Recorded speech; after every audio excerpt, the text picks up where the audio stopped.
get this. Welcome, everyone. I'm Liz Geyer, and I'm here with Beryl and Liz, and we're both advocates of the Language of Consciousness Institute. And Beryl and I were just having a lovely conversation about what we're paying attention to right now. And we had a message earlier today that said, pay attention to what's getting your attention. And so we started to talk about designing our life because coming soon to a Zoom near you is this wonderful program that we're both going to participate in called Designing Your Life, and engaging in the language of consciousness by writing creation templates.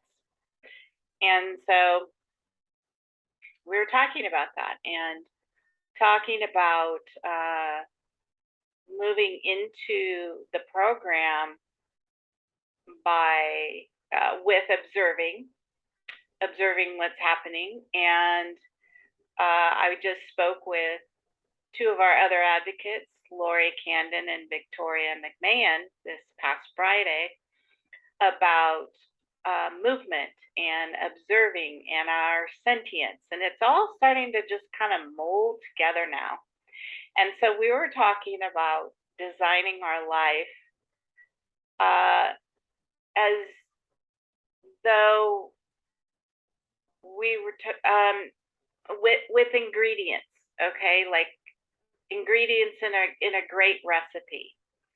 That there are many different ingredients that we can work with in our lives in the designing of something brand new, because we're coming into this program as both facilitators, but also as beginner learners, and we're designing our lives newly as well. So it's really exciting. And so we were talking about movement being one of the ingredients of design, and Beryl, you brought in this incredible new ingredient in our design, which is the voice. And because I know that, well, we're both musicians, but the voice is one of your communication systems and one of your sentient systems that you use, sentient registers. So I would love to hear you speak about what you're coming to find out, coming to discover as you're using the voice and what you're paying attention to. So over to you. Well, I'd like to say last Friday's talk with you and Lori and Victoria was so rich and organic, and there was such a great coherence in your speaking. And as they spoke about moving into your sentient intelligence, getting in touch with the movement and the flow of the body, it just, that afterwards, that entire, over the past couple of days, it really had me paying attention to that register deep in the bones, deep in the breath, how the body moved, whatever I was, about, whether it was taking the dog for a walk, or it was sitting and relaxing outside on the porch, or even cleaning. And the next step was from the moving to the breathing. And it was very interesting to see where they were talking about tension. Where's the tension in the body? There is tension in the breath. as you know, life happens and what's given to you. And I found myself stopping the breath became shallow, or there was a large breath taken after a conversation occurred, or something happened while I was driving the car. And so that made me curious. I became fascinated with, oh, so looking at that, moving into that sentient awareness from the muscles and what the limbs were doing, into the breath. And then I became more aware of where is there, what other tension is there? Tension in the voice. And we don't always register that. Conversations on the telephone, conversations with family members, or out in the community. And as creation is moving through us and we are moving through our day, it can come out as tension. If the body's tired, tension shows up. It can show up anywhere. And I realize through my observation is that it shows up in the voice. And I sound and I sing, and I'm probably more aware of that tension showing up there, rather than somebody who doesn't use that vehicle. So it was very fascinating. It was like, well, is this tension from, where is it coming from? Stressors of every day? Or is something trying to get my attention that's trying to move through me? And I'm picking it up through the voice. So it's been fun in a way, of playing with it. It was like, well, I just really don't know. It felt like it was in the body, but maybe not. Maybe something, especially if you're having a conversation and you feel it shift into something more, and that it means different things to different people.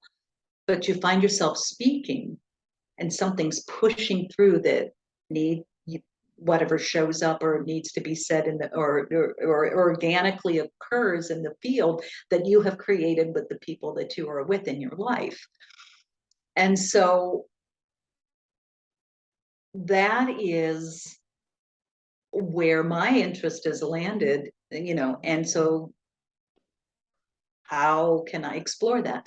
Through an observing. What it's come through is just writing observings about it and just watching it. So the more attention that I found, it's the more attention that I bring to that tension to the tension, and writing and observing about it, things open up. More is allowed to come through. And there's a relaxation and an integration, which I found is more of an equilibrium of the both and. So over to you. It's so cool because,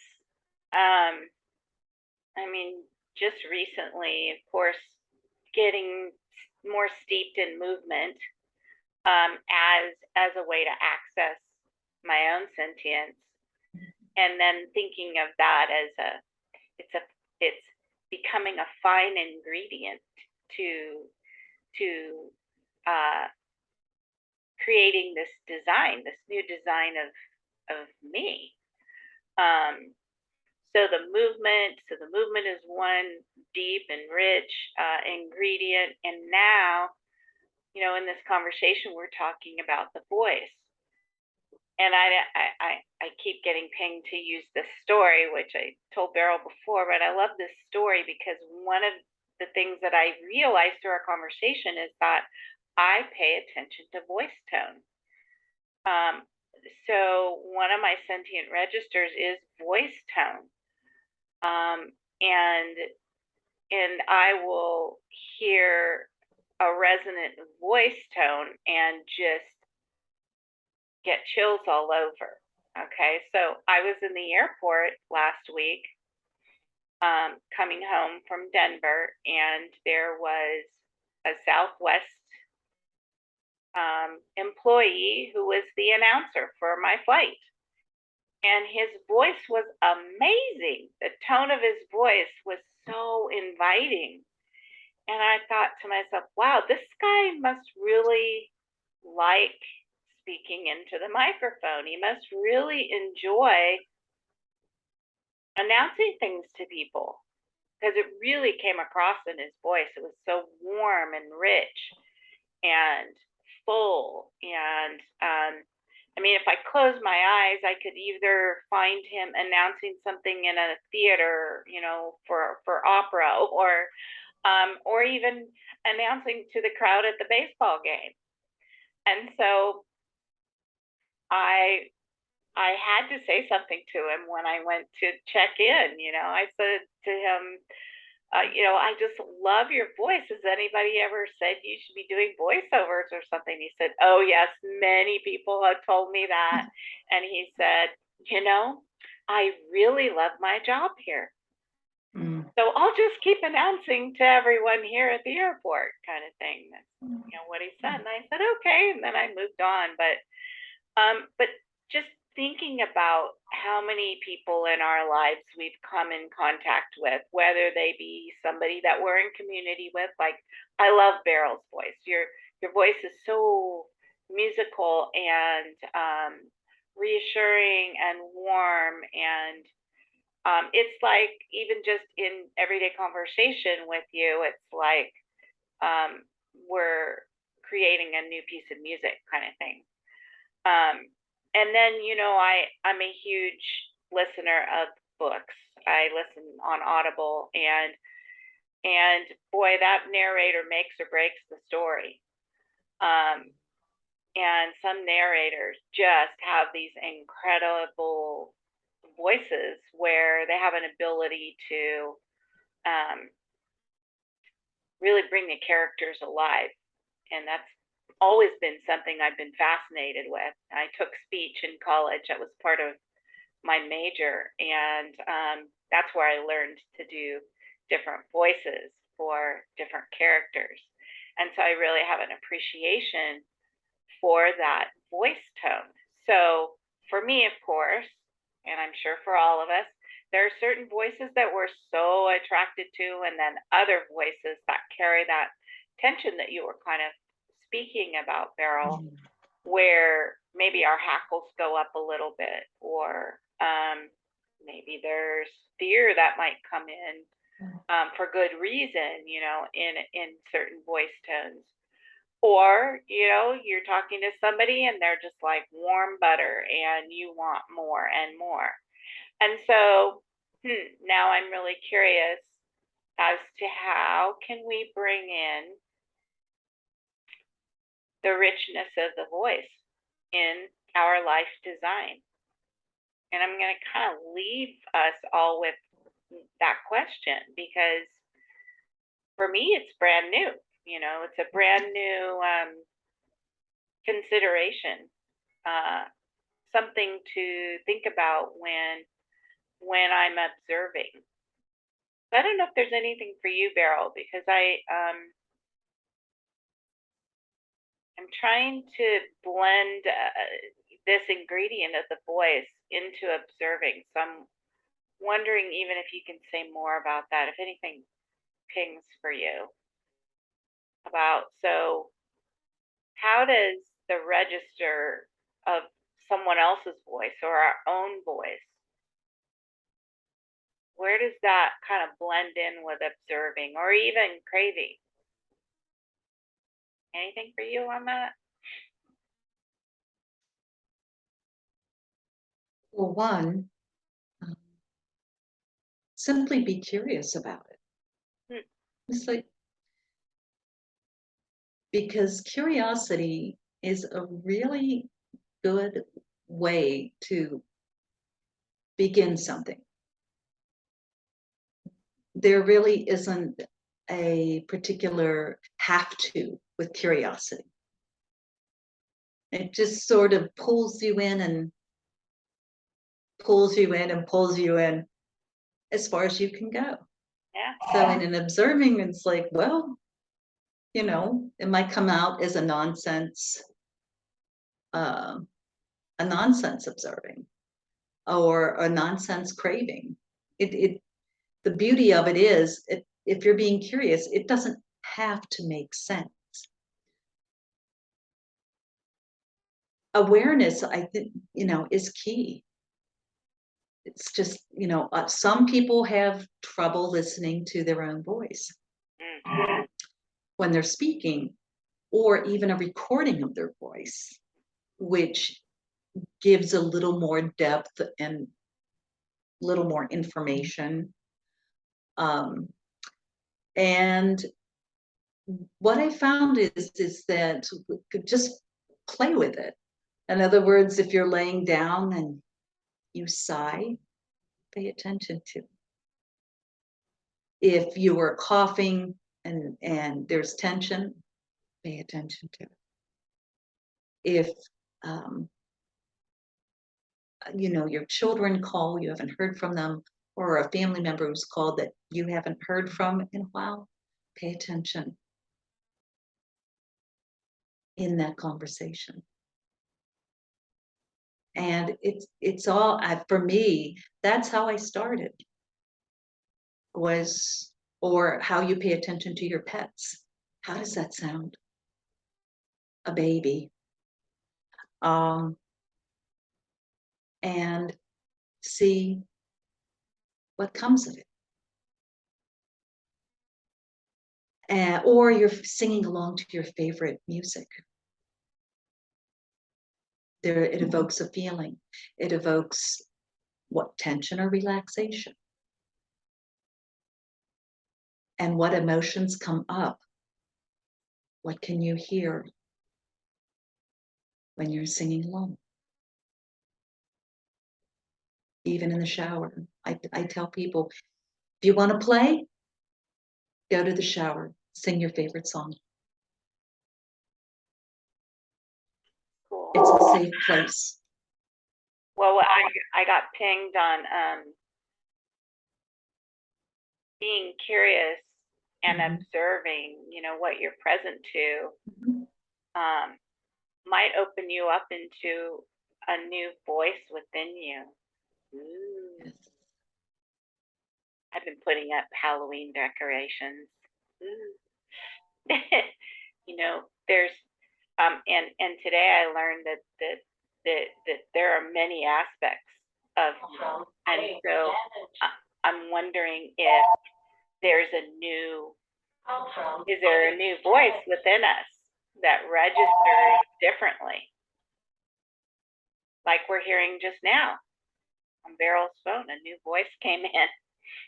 Yes. And how did that register in your body? Yeah. Oh, there's a new voice there. So that's what pinged me is, being curious about uh, voices that we might start to hear as we're writing Yeah. our observings. Yeah, I know that part of my design, and it's becoming more and more prevalent, is I do hear voices that come and give me information. And now I'm going to start listening for voice tone. I've always thought it was one voice, but now I'm seeing and learning that Mhm. there are many designs, design slash aspects of me that I didn't know I had. So how fun will it be to see if there's a new register or two or three or 10 that comes up as we move into this program and start to explore a new design. How fun will that be? I'm all for playing with it. I would even invite everyone, after they have done either a craving or an observing, to read it to yourself and then read it out loud and see how that makes you feel internally, and what you hear externally. Is that a reflection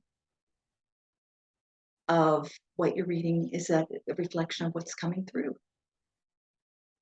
I often hear a difference until when I start reading, it might come out as tension, and then it just drops, and then it starts to flow. And I have a larger register, inside is, internally and external. So that would be something interesting to play with too. Yeah. Wow. So we've opened up a whole new recipe here. Just like flour and sugar, now we have movement in accessing our sentience, and now the voice and all of the richness of the voice, and wow, new things and new pathways here to explore in our design. So we hope that something may have pinged for you in what we've been having a conversation about this new program we're bringing to fruition in later October. And we're really, really excited about joining you and being participants, both participants and facilitators. To learn more, you can Google www.loc-institute.com, and there you'll see the Designing Your Life logo there, and there's a whole description for this 7-week program that we're bringing to you later in October. So we hope you'll join us.